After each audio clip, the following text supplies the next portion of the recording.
خلق الإنسان علمه البيان. نحمده ونصلي على رسوله الكريم، أما بعد، فأعوذ بالله من الشيطان الرجيم. بسم الله الرحمن الرحيم. رب اشرح لي صدري ويسر لي أمري واحلل عقدة من لساني يفقهوا قولي. ترجمہ: یا ایھا الذین آمنوا، اے لوگو جو ایمان لائے ہو،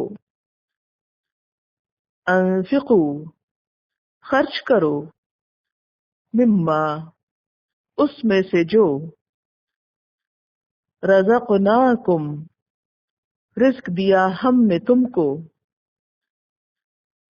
من قبل، اس سے پہلے، ان یأتیا، کہ آئے، یومن، ایک دن، لا بیع،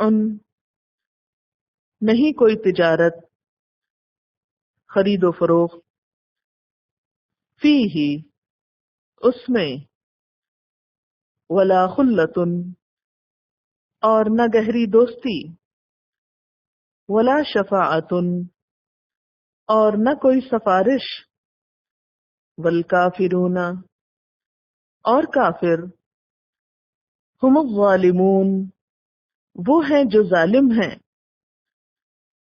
اللہ، اللہ تعالی، لا الہ، نہیں کوئی الہ، الا ہو، مگر وہی، الحی، زندہ ہے، القیوم، قائم ہے، لا تأخذہ، نہیں پکڑتی اس کو، سنۃ، اونگ، ولا نوم، اور نہ نیند، لہو، اس کے لیے ہے، ما، جو، فی السماوات، آسمانوں میں ہے، وما، اور جو، فی الارض، زمین میں ہے، من، کون ہے، ذا الذی، وہ جو، یشفع، سفارش کرے، عندہ، اس کے پاس، الا، مگر، بإذنہ، ساتھ اس کے اذن کے، یعلم، وہ جانتا ہے، ما بین ایدیہم، جو ان کے سامنے ہے، وما خلفہم، اور جو ان کے پیچھے ہے، ولا، اور نہیں، یحیطون، وہ احاطہ کر سکتے، بشیء،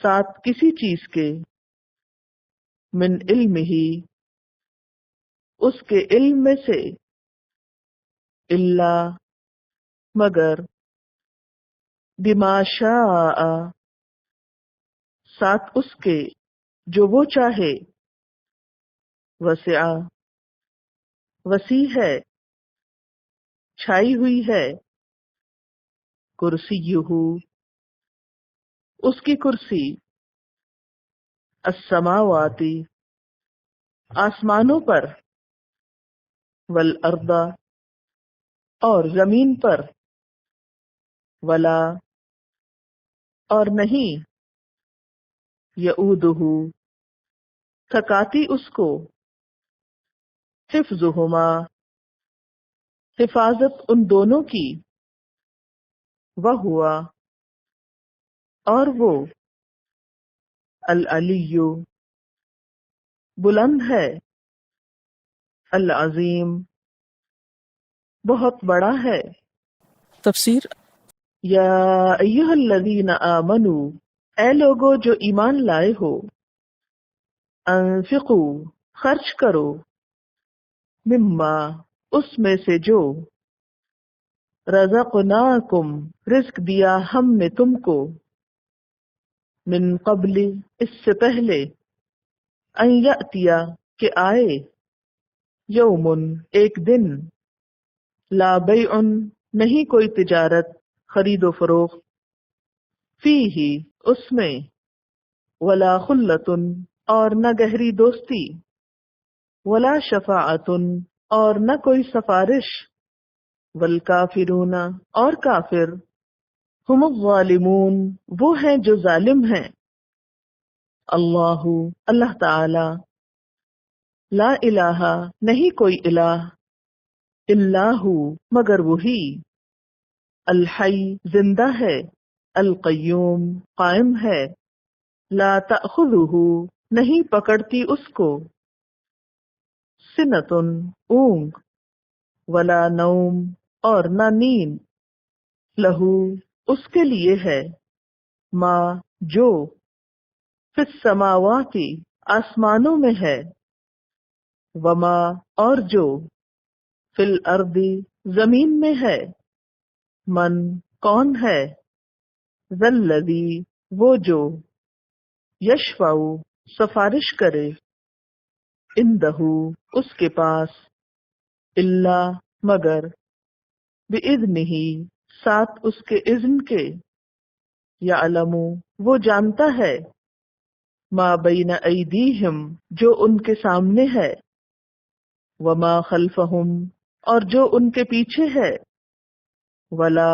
اور نہیں، یحیطون وہ احاطہ کر سکتے، بشیء ساتھ کسی چیز کے، من علمہ اس کے علم میں سے، الا مگر، بما شاء ساتھ اس کے جو وہ چاہے، وسع وسیع ہے، چھائی ہوئی ہے، کرسیہ اس کی کرسی، السماوات آسمانوں پر، والارض اور زمین پر، ولا اور نہیں، یعودہ تھکاتی اس کو، حفظہما حفاظت ان دونوں کی، وہوا اور وہ، العلی بلند ہے، العظیم بہت بڑا ہے۔ یا ایھا الذین آمنوا انفقوا، اے لوگو جو ایمان لائے ہو خرچ کرو۔ پیچھے بھی جہاد اور انفاق کی بات ہو رہی تھی، اے لوگو جو ایمان لائے ہو خرچ کرو۔ خرچ کرنے کی بات کیوں کی جا رہی ہے؟ اس لیے کہ یہ ایمان کی تصدیق کرتا ہے، یہ ایمان کی عملی تصدیق کا ذریعہ ہے، کیونکہ جو شخص کسی چیز کو سچا مانتا ہے پھر اس کے لیے وہ قربانی کرتا ہے۔ اسی لیے صدقے کو صدقہ کہتے ہیں نا۔ صدقہ کا معنی کیا ہے؟ کہ جس رب کو میں مانتا ہوں اس کے نام پر میں اپنا مال بھی دے سکتا ہوں، تو وہ اپنی ایمان کی سچائی کا اظہار کر رہا ہوتا ہے صدقہ کر کے۔ کسی بھی چیز میں جب انسان سیریس ہوتا ہے، سنجیدہ ہوتا ہے، تو پھر اس میں قربانی کرتا ہے۔ اور جب کوئی شخص کسی کاز کے لیے اپنا مال خرچ کرنے لگتا ہے نا، کیونکہ مال کی محبت میں انسان بری طرح مبتلا ہے، تو جو شخص کسی کاز میں مال خرچ کرتا ہے وہی اس بات کا ثبوت دیتا ہے کہ میں اس معاملے میں بہت سیریس ہوں، بہت سنجیدہ ہوں۔ وہ قربانی کی سطح پہ اس کو لے رہا ہے۔ آپ دیکھیں کہ جس کسی چیز سے آپ کو محبت ہوتی تو آپ کا کیا دل چاہتا ہے؟ کیا کریں پھر؟ آپ اس کے لیے کچھ خرچ کریں۔ اسی طرح جب ہم ایمان لے آتے ہیں، اللہ سے محبت کرتے ہیں، تو پھر ہم کیا کرنا شروع کرتے ہیں؟ اللہ کے نام پر خرچ کرتے ہیں۔ دین سے محبت ہے، دعوے تو بہت ہیں، لیکن دین کی ترقی کے لیے خرچ کتنا کرتے ہیں؟ اپنی صلاحیتوں میں سے کیا خرچ کرتے ہیں؟ تو کسی بھی انسان کی سچائی اس وقت ثابت ہوتی جب وہ اس کے لیے قربانی کرتا ہے، کچھ دیتا ہے۔ اسی لیے یہاں پر کیا فرمایا جا رہا ہے؟ یا ایھا الذین آمنوا، اے لوگو جو ایمان لائے ہو، انفقوا خرچ کرو، خرچ کرو۔ کیا خرچ کرو؟ مما رزقناکم اس میں سے جو رزق دیا ہم نے تم کو، رزق خرچ کرو۔ من قبل ان یأتی یوم اس سے پہلے کہ وہ دن آ جائے۔ کون سا دن؟ قیامت کا دن۔ کیسا ہے وہ دن؟ لا بیع فیہ جس میں کوئی خرید و فروخت نہیں، جس میں کوئی تجارت نہ ہو سکے گی۔ خود کو عذاب سے بچانے کے لیے کچھ دے کے چھوٹ نہ سکو گے. ولا خلتن، اور نہ دوستی کام آئے گی.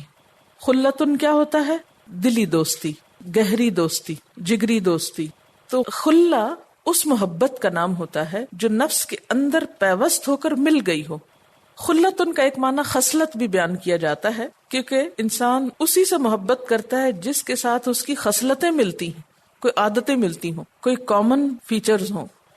آج ہم مال اس جگہ خرچ کرنا چاہتے ہیں یا اس کے لیے خرچ کرنا چاہتے ہیں جس سے ہمیں بہت محبت ہوتی. جس چیز کے لیے خرچ کرنا تم کو فائدہ دے گا وہ اللہ کی راہ ہے، وہ دین کا راستہ ہے، لہٰذا آج اس میں انویسٹ کرو. ولا شفا، وہاں سفارش بھی کام نہ آئے گی. دنیا میں تو جب انسان کسی مشکل میں پھنستا ہے تو کیا کرتا ہے؟ سفارش کرا لیتا ہے. شفاعت کا لفظ اردو میں بھی استعمال ہوتا ہے، اس کا روٹ ہے شین فے عین، کسی دوسرے کے ساتھ اس کی مدد یا سفارش کرتے ہوئے مل جانا. عام طور پر کسی بڑے باعزت آدمی کا اپنے سے کمتر کے ساتھ اس کی مدد کے لیے شامل ہونے پر یہ لفظ بولا جاتا ہے. تو یہاں مراد یہ ہے کہ قیامت کے دن کوئی شفاعت بھی کام نہ آئے گی، اس لیے آج اللہ کے راستے میں خرچ کر لو. والکافرون، اور کافر، ہم الظالمون، وہی ظالم ہیں. یہاں کافر سے مراد کون لوگ ہیں؟ نمبر 1 جو ایمان نہ لائیں، کیونکہ ایمان والوں کی بات ہوئی. نمبر 2 یہ کہ جو آخرت کو نہ مانے یا آخرت کے حساب کتاب اور اس کی حقیقت کو نہ مانے کہ وہاں یہ چیزیں کام نہ آئیں گی. نمبر 3 یہ کہ جو اپنا مال خرچ کرنے کا انکار کریں، تو ایسے لوگ اپنی جان پر ظلم کرنے والے ہیں. پھر ہے آیت الکرسی، قرآن پاک کی سب سے بڑی آیت، اعظم آیت فی کتاب اللہ. آپ صلی اللہ علیہ وسلم نے حضرت ابی ابن کعب سے پوچھا تھا. ابی ابن کعب جو تھے وہ ایک عالم صحابی تھے، علم والے تھے، کاتب وحی تھے، مفسر قرآن تھے. آپ صلی اللہ علیہ وسلم نے ان سے پوچھا کہ بتاؤ کہ قرآن کی سب سے بڑی آیت کون سی؟ تو انہوں نے کہا آیت الکرسی. تو آپ نے ان کے سینے پہ ہاتھ مارا اور فرمایا لیہنک العلم، تمہیں تمہارا علم مبارک ہو، یعنی کانگریچولیشنز، خوشخبری، مبارک. کس پر؟ اس علم پر جو اللہ نے تمہیں عطا کیا ہے. کیوں ہے سب سے بڑی آیت؟ کیونکہ یہ آیت اللہ کا تعارف کراتی، توحید کا سبق سکھاتی. اس میں اللہ کے 2 نام ہیں جو اسم اعظم کہلاتے ہیں، الحی اور القیوم، جن کے ساتھ اللہ کو پکارا جائے تو دعا قبول ہوتی. یا حی یا قیوم برحمتک استغیث، اسم اعظم جس کو کہتے ہیں. بظاہر ایک آیت ہے لیکن اس میں تقریباً 10 جملے بنتے ہیں. اس ایک آیت کی ایسی فضیلت ہے کہ اگر کوئی شخص اس کو رات کو پڑھے تو اس کے لیے ایک محافظ مقرر کر دیا جاتا ہے اور صبح تک شیطان اس کے قریب نہیں آتا. اگر کوئی شخص ہر فرض نماز کے بعد اس کو پڑھے بغیر بات کیے تو کوئی چیز اس کو جنت میں جانے سے نہیں روک سکتی اگر اس کے بعد مر جائے تو گویا اس آیت کی اہمیت اور فضیلت اس بنا پر ہے کہ ایک طرف یہ توحید کا سبق دیتی، دوسری طرف شیطان سے نجات، اور تیسری طرف دنیا میں بھی حفاظت کا ذریعہ. حضرت ابو ہریرہ سے روایت ہے، انہوں نے کہا کہ آپ صلی اللہ علیہ وسلم نے مجھ کو صدقہ فطر کی نگرانی پر مقرر کیا. اتنے میں ایک شخص آیا، وہ لب بھر بھر کر اس میں سے کھجوریں لینے لگا. میں نے اس کو پکڑ لیا، میں نے کہا میں تجھ کو حضرت صلی اللہ علیہ وسلم کے پاس لے جاؤں گا، چھوڑوں گا نہیں. پھر پورا قصہ بیان کیا. اس نے کہا ابو ہریرہ جب تو سونے کے لیے بچھونے پہ جائے تو آیت الکرسی پڑھ لے، صبح تک اللہ کی طرف سے تجھ پر ایک نگہبان فرشتہ مقرر رہے گا اور تیرے پاس شیطان نہ پھٹکنے پائے گا. ابو ہریرہ نے یہ بات حضرت صلی اللہ علیہ وسلم سے بیان کی. آپ نے فرمایا گو وہ بڑا جھوٹا ہے، مگر یہ بات اس نے سچ کہی، یہ شیطان تھا. تو شیطان کی یہ بات سچی بات ہے. اور ایک اور حدیث ہے، آپ صلی اللہ علیہ وسلم نے فرمایا جس نے آیت الکرسی کو صبح کے وقت پڑھا وہ شام تک جنوں کے شر سے محفوظ رہے گا، اور جو شام کے وقت اس کو پڑھے گا وہ صبح تک جنوں کے شر سے محفوظ رہے گا، اور وہ ہے آیت الکرسی. یہ آیت ایسی آیت ہے کہ جو ہم میں سے ہر ایک کو زبانی یاد ہونی چاہیے اور صحیح تلفظ کے ساتھ ہونی چاہیے، کیونکہ اگر وہ لفظ آپ پڑھ رہے ہیں جو اللہ نے اتارا نہیں تو آپ کچھ اور ہی پڑھ رہے ہیں، اس کا پھر فائدہ نہیں ہوگا. بعض اوقات ہم یہ کہتے ہیں نا ہم نے اتنی دفعہ چیز پڑھی ہم کو فائدہ نہیں ہوا، اس کی بھی وجہ کیا ہوتی ہے کہ ہم پڑھ ہی کچھ اور رہے ہوتے، وہ اس طرح نہیں پڑھ رہے ہوتے جس طرح پڑھنا چاہیے. تو درست تلاوت بھی سیکھنی چاہیے. اللہ اللہ، لا الہ نہیں کوئی الہ، الا ہوا مگر وہی. کون ہے الہ؟ اللہ ہی الہ ہے، اور اللہ کے علاوہ جتنے بھی خود ساختہ معبود ہیں وہ سب باطل ہیں. حقیقی معبود، سچا معبود صرف اللہ ہے. سورۃ الحج 62 میں آتا ہے ذالک بأن اللہ هو الحق وأن ما يدعون من دونه هو الباطل.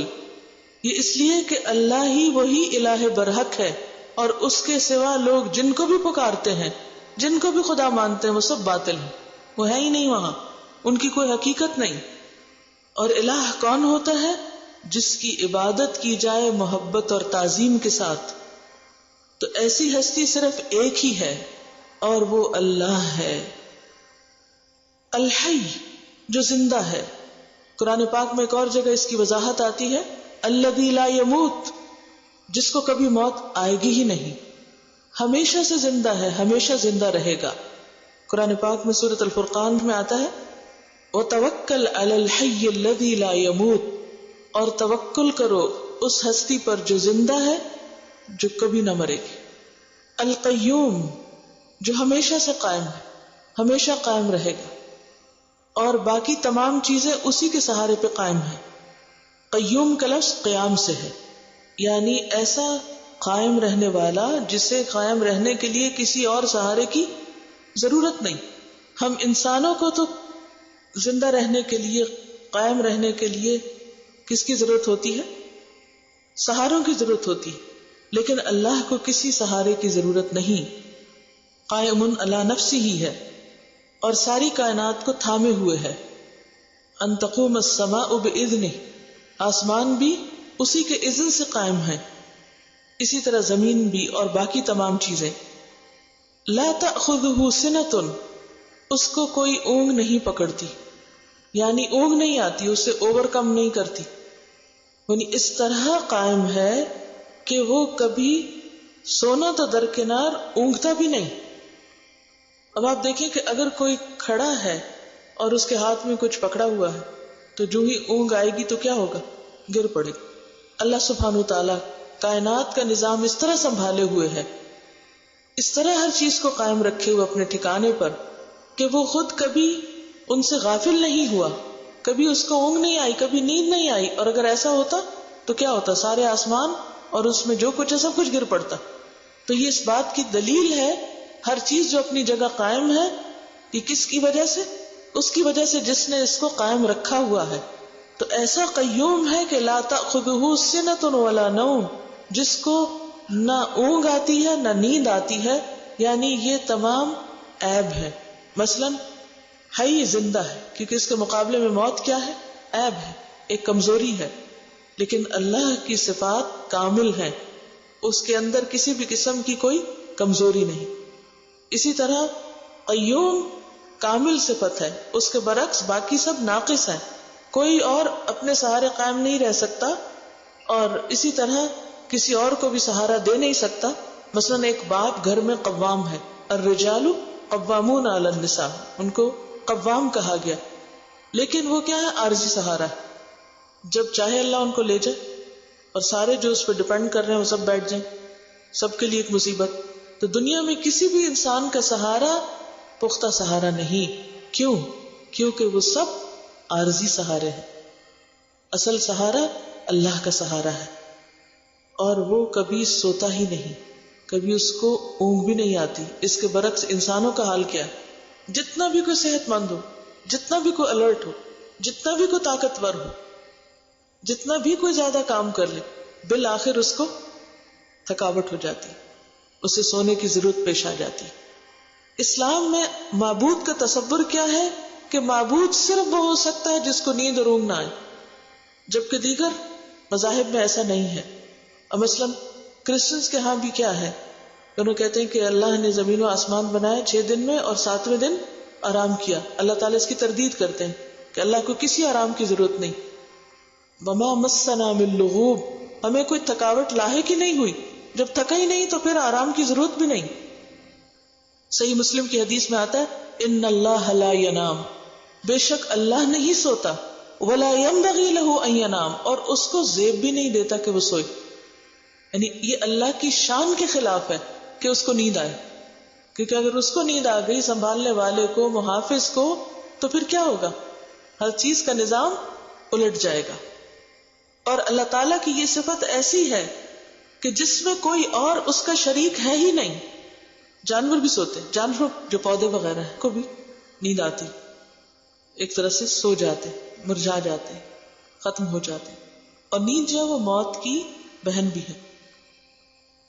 تو اسی لیے یہاں الحی القیوم کے بعد سنتن اور نوم کی بات آئی. نیند چھوٹی موت ہوتی ہے اور موت اصل موت ہوتی. تو اللہ تعالیٰ کے لیے موت ہے ہی نہیں، انتہا ہے ہی نہیں، وہ لازوال ہے. کوئی تھکاوٹ نہیں، کوئی اونگ نہیں، کوئی نیند نہیں. جو چھوٹی موت ہے وہ بھی نہیں، اور جو اس سے چھوٹی چیز ہے گرانی وہ بھی نہیں. وہ لمحے بھر کے لیے بھی غافل نہیں ہوتا اپنی مخلوق سے اور نہ ان کے انتظام سے، بلکہ اس کے برعکس وہ ہر ایک کو دیکھ رہا ہے. افمن هو قائم على كل نفس بما كسبت، کیا بھلا وہ جو ہر نفس نے جو کام کیا اس کی نگہبانی کرنے والا ہے، وہ کیسے غافل ہو سکتے؟ سورۃ الرعد کی 33 آیت ہے. لہو ما فی السماوات وما فی الارض، اللہ ہی معبود کیوں ہے؟ کیونکہ آسمان اور زمین کی ہر چیز اسی کی ہے، وہی مالک ہے. تو جو مالک ہے وہی معبود ہو سکتا ہے. کیا ہے آسمانوں میں؟ کیا کچھ ہے آسمانوں میں بتائیے؟ سورج، چاند، ستارے جو ہم کو اس پار دکھائی دیتے ہیں، اور اس کے دوسرے پار کیا ہے؟ بہت سی اننون چیزیں ہیں، اور اس میں خاص طور پہ فرشتے. حدیث میں آتا ہے کہ آسمان پر 4 انگلی جگہ بھی نہیں کہ جس میں کوئی نہ کوئی فرشتہ سجدے میں عبادت نہ کر رہا. اتنی جگہ بھی نہیں، 4 انگلی کی جگہ بھی نہیں کہ جہاں کوئی نہ کوئی فرشتہ نہ کھڑا ہو اور وہ عبادت نہ کر رہا. وہ سارے فرشتے اسی کے ہیں، ان گنت ستارے سیارے اسی کے ہیں. اور اس کے علاوہ بھی اللہ کی ایسی مخلوق ہے کہ جس کو ہم نہیں جانتے. قرآن پاک میں آتا ہے وَمَا يَعْلَمُ جُنُودَ رَبِّكَ إِلَّا هُ، اور تیرے رب کے لشکروں کو بس صرف وہ خود ہی جانتا ہے. لیکن وہ جتنے بھی ہیں وہ لشکر، وہ سارے کے سارے اسی کے ہیں، کسی اور کا ان میں کوئی حق اور کوئی سے نہیں. تو معبود بھی وہی ہے. دیکھیے، پہلے میں نے عرض کیا تھا کہ آیت الکرسی دراصل اللہ سبحانہ و تعالیٰ کا تعارف ہے کہ کون ہے اللہ، کون ہے خالق، کون ہے رب، کون ہے مالک، کون ہے عبادت کے لائق. اور وہ ایک ہے، اکیلا، اللہ لا الہ الا ہو. کیوں؟ اس لیے کہ الحی اور القیوم ہے، اس لیے کہ لا تأخذہ سنۃ ولا نوم ہے، اس لیے کہ لہ ما فی السماوات وما فی الارض ہے. اور آسمانوں کے علاوہ زمین، چلے آسمان تو ہماری پہنچ سے باہر ہے، لیکن زمین کا حال کیا ہے؟ زمین تو ہمارے پاؤں کے نیچے ہے. اور عمریں گزر گئی لوگوں کو زمین پہ چلتے، سوتے، کھاتے، پیتے، بیٹھتے، اس کو ایکسپلور کرتے، لیکن ابھی بھی زمین کے اندر جو کچھ ہے وہ سارے کا سارا انسانوں نے نہیں جانا. صرف اس پہ چلنے والے جانوروں کی قسمیں بھی ساری نہیں دیکھی انسان. اور وہ سمندروں کے اندر جو کچھ ہے وہ تو ابھی بہت ہی دور کی بات ہے. ہر کچھ دن کے بعد ایک نیا کلپ آ جاتا ہے کہ یہ نئی ڈسکوری ہوئی ہے اور یہ نئی مخلوق ہے، یہ فلاں جگہ پر سمندر میں یہ جانور پائے جاتے ہیں. ہم نہیں جانتے کہ کیا کچھ ہے، لیکن یہ سب اسی کی ملکیت ہے. کسی خاص ٹیریٹری میں کسی خاص حکومت کے تحت اس کا انتظام نہیں آتا. وہ نہیں ان کو کھلاتے، وہ ان کا بندوبست نہیں کرتے. ان سب کو پیدا کرنے والا، ان کو پالنے والا، ان کو کھلانے والا، ان کا نظام سنبھالنے والا وہ وہی ہے، اور اسی کی ہم سب عبادت کرتے ہیں. اور سب کو اسی کی عبادت کرنی چاہیے، اور اس کی عبادت میں کوئی اور شریک نہیں ہو سکتا، کیونکہ کوئی اور ایسی صفات رکھتا ہی نہیں. من ذا الذی یشفع عندہ الا باذنہ، کون ہے پھر جو سفارش کرے اس کے پاس مگر اسی کے اذن کے ساتھ، اسی کی اجازت سے. یعنی وہ رب ایسا ہے کہ جو صرف اس دنیا کا نہیں، آخرت کا بھی مالک ہے. لہذا آخرت میں جب انسانوں کا انجام سامنے آئے گا، ان کے درمیان فیصلہ کرے گا مالک یوم الدین، تو اس وقت کوئی آگے بڑھ کر اللہ کے فیصلے کو بدل نہ سکے گا، کوئی سفارش نہ کر سکے گا مگر وہی جس کو اللہ اجازت دے. تو سفارش ہے تو صحیح، شفاعت برحق ہے، لیکن کافر کے حق میں شفاعت نہ ہوگی. مومن کے حق میں شفاعت ہو سکتی ہے، کبیرہ گناہ ہے اور غلط کام کیے ہیں، ان کے لیے شفاعت ہوگی، لیکن کس کے بعد ہوگی؟ اللہ کے اذن کے بعد. تو اس سے کیا پتہ چلتا ہے کہ الملک یومئذ للہ، بادشاہت اور حکومت اور فیصلے کا اختیار سارے کا سارا اللہ کے پاس ہے، وہی اصل مالک ہے. کیوں؟ اس لیے کہ وہی عبادت کے لائق ہے، اور اس لیے کہ وہ عبادت کے لائق ہے. یعلم ما بین ایدیہم وما خلفہم، وہ جانتا ہے جو ان کے آگے ہے. کن کے؟ لوگوں کے. اور آگے سے مراد کیا ہے؟ Present and future. وما خلفہم، اور جو ان کے پیچھے ہے، کیا؟ پاسٹ. اور فزیکلی بھی آپ دیکھیں، جو ہمارے سامنے ہے اس کو ہم ایک لمٹ تک دیکھ سکتے ہیں. مثلا اس وقت میرے سامنے آپ لوگ بیٹھے ہوں، پھر دیوار آ جاتی ہے آگے، دیوار کے پار کیا مجھے نہیں معلوم، لیکن اللہ کے لیے ایسی کوئی مشکل، اس کو پتا ہے کہ میرے سامنے کیا کیا ہے اور دیوار کے پیچھے بھی کیا ہے. میرے پیچھے کیا مجھے نہیں معلوم، مثلا ہاں یہ ہے کہ دیوار ہے ایک، اور دیوار کے پیچھے کیا ہے، اب کون گزر رہا ہے وہاں سے یا نہیں گزر رہا ہے، یا خالی ہے وہ جگہ، اور اس سے پار اور اس کے پیچھے نہیں پتا، لیکن اللہ کو سب معلوم ہے. اور نہ صرف یہ کہ جگہ، بلکہ ٹائم کے اعتبار سے، ظرف مکان اور زمان دونوں کے اعتبار سے. مکان کے اعتبار سے بھی سب اللہ کو پتا ہے ہمارے سامنے کیا اور پیچھے کیا، اور زمانے کے اعتبار سے بھی اللہ ہی کو بس پتا ہے کہ ہمارے فیوچر میں کیا لکھا ہے اس نے ہمارے لیے، اور ہمارے ماضی میں کیا گزرا، کل کیا کیا تھا، پرسوں کیا کیا تھا، ایک ہفتہ پہلے، ایک سال پہلے، آج کے دن کیا کیا تھا، ہمیں نہیں یاد، ہمیں نہیں معلوم. ہم اپنا کیا ہوا، کہا ہوا، لکھا ہوا خود بھول جاتے ہیں، وہ نہیں بھولتا. لہذا جس کا علم اتنا زیادہ ہو وہی عبادت کے لائق ہو سکتا ہے. کوئی اور اللہ کے اس علم میں شریک نہیں. کوئی دوسرا انسان، کوئی دوسرا جن اور ملائکہ میں سے کوئی بھی یہ صلاحیت نہیں رکھتا. وَلَا يُحِيطُونَ بِشَيْءٍ مِّنْ عِلْمِهِ إِلَّا بِمَا شَاءَ، اور نہ اس کے علم میں سے وہ کسی چیز کا احاطہ کر سکتے مگر جتنا وہ خود چاہے. یعنی اس کا علم ہر چیز پر چھایا ہوا ہے، ہر چیز جانتا ہے وہ، اور کوئی اور اس کے علم کو نہیں جانتا. کوئی اور اس کے علم میں سے کچھ نہیں لے سکتا مگر جتنا اللہ خود دینا چاہے. حضرت موسیٰ علیہ السلام اگرچہ اللہ کے نبی تھے لیکن سیکھنے کا بہت شوق رکھتے تھے. اللہ تعالیٰ نے ان کو خضر علیہ السلام کے پاس بھیجا اور کہنے لگے کہ میں مدتوں چلتا رہوں گا جب تک کہ میں ان کو پا نہ لوں. اور پھر وہ بہرحال ان کو پا لیے. جب وہ ان سے ملاقات ہوئی تو انہوں نے کہا چلو کشتی پہ سوار ہو کے چلتے ہیں کہیں اور سیکھنے کے لیے. تو ان کے ساتھ وہ ٹریول کرتے ہیں. جب وہ کشتی پہ بیٹھتے ہیں تو ایک چڑیا آتی ہے جو سمندر میں سے ایک قطرہ پانی لیتی. تو خضر علیہ السلام کہتے کہ دیکھو میرا اور تمہارا علم اللہ کے علم کے مقابلے میں اتنا بھی نہیں جتنا سمندر کے مقابلے میں اس چڑیا کی چونچ میں قطرہ ہے. تو بات یہ کہ اللہ کے علم کا تو کوئی احاطہ کر ہی نہیں سکتا. علم ایک قوت ہوتی اور اللہ کا علم ہر چیز سے زیادہ ہے اور کوئی اور اس کے علم میں حصہ لے نہیں سکتا مگر جتنا وہ چاہے. اور ساری مخلوق جو ہے اس کا علم کتنا ہے؟ جیسے قطرہ پانی. تو اس کا مقابلہ کون کر سکتا ہے؟ کوئی بھی نہیں. پھر کوئی اور الہ کیسے ہو سکتا ہے؟ کوئی بھی نہیں. نہیں اگر انسان صرف اپنی عقل سے ہی کام لے، صرف تھوڑا سا بھی غور کرے تو توحید سمجھ آ سکتی، اللہ کی پہچان ہو سکتی، اور پھر وہ اسی کے آگے سجدے میں گر جائے اور صرف اسی کی عبادت کرے اور اسی کو اپنا سہارا بنائے اور اسی سے دعائیں کرے اور اسی کی طرف رجوع کرے. وسع کرسیہ السماوات والارض، اور اس کی کرسی آسمان و زمین پہ چھائی ہوئی ہے. یہ کرسی کیا ہے؟ اس کے بارے میں ایک حدیث میں آتا ہے، طبرانی کی روایت ہے کہ کرسی موضع قدمین اللہ بین یدی العرش کالمقدمۃ لہ، اللہ کے عرش کے سامنے اس کے قدموں کی جگہ ہے، یعنی فٹ سٹول ہے. عرش نہیں ہے، یعنی اس کا تھرون نہیں ہے یہ، بلکہ تھرون کے مقابلے میں کرسی کیسی ہے، کتنی ہے؟ حدیث میں آتا ہے، ابن حبان کی حدیث ہے، مس السماوات السبع والارضون، 7 آسمان اور زمینیں، بالنسبت للکرسی، کرسی کے مقابلے میں، الا کحلقۃ، ایک مندری کی طرح ہے، یعنی ایک رنگ کی طرح.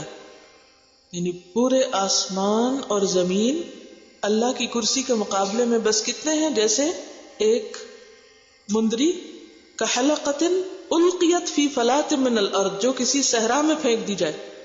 صحرا کتنا بڑا ہوتا ہے، کوئی انلمیٹڈ ہوتا ہے، چاروں طرف کچھ اور نظر نہیں آتا، خالی میدان، اس میں اگر کوئی ایک مندری ڈالے کیا نظر آئے، پتہ ہی نہ چلے. تو اللہ کی کرسی کے سامنے ساتوں آسمان اور زمین بس اتنے سے ہیں، چھوٹے سے. اور پھر فرمایا وَإِنَّ فَضْلَ الْعَرْشِ عَلَى الْكُرْسِي كَفَضْلِ الْفَلَاةِ عَلَى تِلْكَ الْحَلَقَةِ.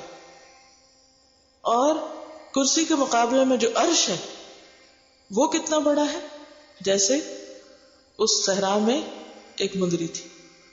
یعنی اب آپ اس نسبت کو یوں قائم کر سکتے ہیں کہ ساتوں آسمان اور زمین کرسی کے مقابلے میں کتنے، جیسے صحرا میں پڑی ہوئی ایک رنگ، اور کرسی عرش کے مقابلے میں کتنی ہے، جیسے صحرا میں پڑی ہوئی رنگ. تو پھر آپ سوچ سکتے ہیں کہ اللہ کا عرش کتنا بڑا ہے. ہمیں اس کی کیفیت نہیں معلوم، لیکن یہ صرف ایک مثال سے سمجھائی گئی بات کہ اس کی عظمت اور اس کی وسعت کا تم اندازہ کر ہی نہیں سکتے کہ وہ کتنا بڑا ہے.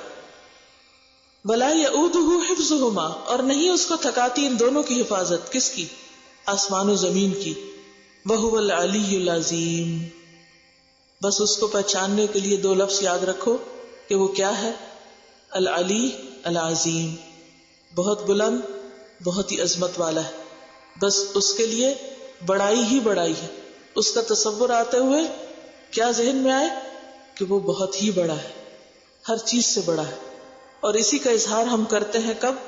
ہر نماز کے اندر اٹھتے بیٹھتے اللہ اکبر اللہ اکبر اللہ اکبر. تو یہ ہے دراصل وہ بڑی آیت جو اللہ کا تعارف کراتی ہے اور اللہ کے ہی معبود ہونے پر دلائل دیتی.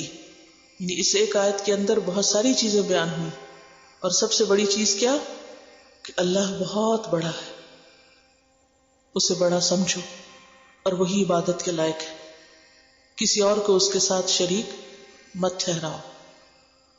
وآخر دعوانا ان الحمد للہ رب العالمین.